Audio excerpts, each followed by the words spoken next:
Melina Anicle. Melina Anicle. Melina Anicle. Hello everyone! I'm here again, Melina Anicle. Ang tutorial natin ngayon, ituturo ko sa inyo kung paano mag-delete ng Instagram account. So napakadali lang, kayahin mo lang ang aking gagawin. Tara, let's! Kung nakita mo itong Instagram, itong ginagalaw ko, punta ka lang dito. Press natin.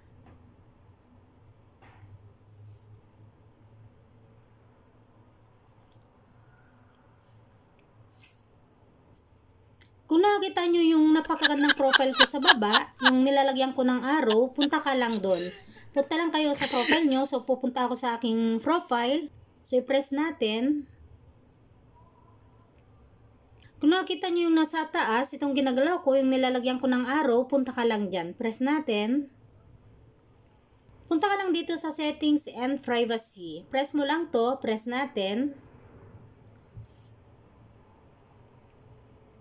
Ito yung makikita nyo, itong meta. Makikita nyo itong account center. Kung nakita nyo yung nilalagyan ko ng arrow, punta ka lang dyan. Press natin.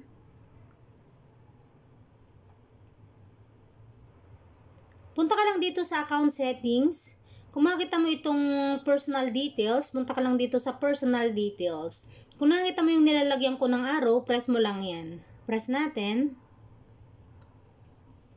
May makita ka dito na personal details. Punta ka lang dito sa baba, mabasa mo yung account ownership and control. Kung nakita mo yung nilalagyan ko ng arrow, press mo lang yan. Press natin. May mabasa ka dito na dalawa, account ownership and control. May basa ka dito na dalawa, memorialization and deactivation or deletion.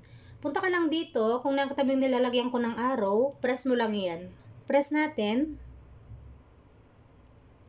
Mababasa mo itong deactivation or deletion. May dalawa ako dito na profile. Yung isa Facebook at yung isa ay Instagram. So punta ka lang dito sa Instagram. Kung nakita mo itong ginagalaw ko. Kung nakita mo yung nilalagyan ko ng arrow, punta ka lang dyan. Press natin. May mabasa ka dito na deactivating or deleting your Instagram account. May dalawa dito, yung deactivate account at saka delete account. Punta ka lang dito sa delete account. Press natin tong delete account. Kung nakita mo yung nilalagyan ko ng arrow, yung circle na yan, press mo lang yan. Press natin. Basahin natin tong delete account. Deleting your account is permanent. When you delete your Instagram account, your profile, photos, videos, comments, likes, and followers will be permanently removed. If you just like to take a break, you can temporarily deactivate your account. So once na pinili mo tong delete account, forever na madidelete na ang iyong Facebook account at hindi mo na ito mare-recover.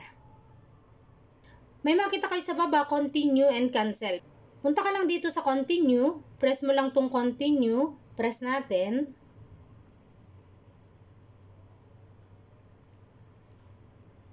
Mababasa mo to, deleting your Instagram account. Basahin natin. We're sorry to see you go. We'd like to know why you're deleting your account as we may be able to help with common issues. May nakalagay dito, scroll up natin, scroll up. Mamili ka lang dito kung anong reason mo kung bakit mo i-delete yung Instagram account mo. Basahin natin yung concern about my data, created a second account, can find people to follow, too busy, too distracting. Privacy concerns, trouble getting started, want to remove something, too many ads, something else. So, mamili lang kayo dito guys kung ano yung problema ng Instagram nyo kung bakit nyo siya i-delete. So, pwede mong piliin itong created a second account kung gusto mo pang gumawa ng bagong account mo dahil gusto mong i-delete itong old Instagram account mo. So, hanapin mo lang dito kung anong meron sa iyong Instagram. Pwedeng trouble getting started. Nasa'yo na yan guys kung ano yung pipiliin mo dito sa reason mo kung bakit mo i-delete yung Instagram account mo. Kung nakita mo yung continue and cancel na nasa baba, once na prines mo na tong continue, totally madidelete na ang inyong Instagram account. So that's for today. I hope na nakatulong ako sa inyo sa tutorial ko na ito, especially sa mga new beginners na hindi marunong kung paano mag-delete ng Instagram account at sa mga hindi na rin nakakaalam. See you on my next tutorial. Thanks for watching. God bless us all. Bye-bye!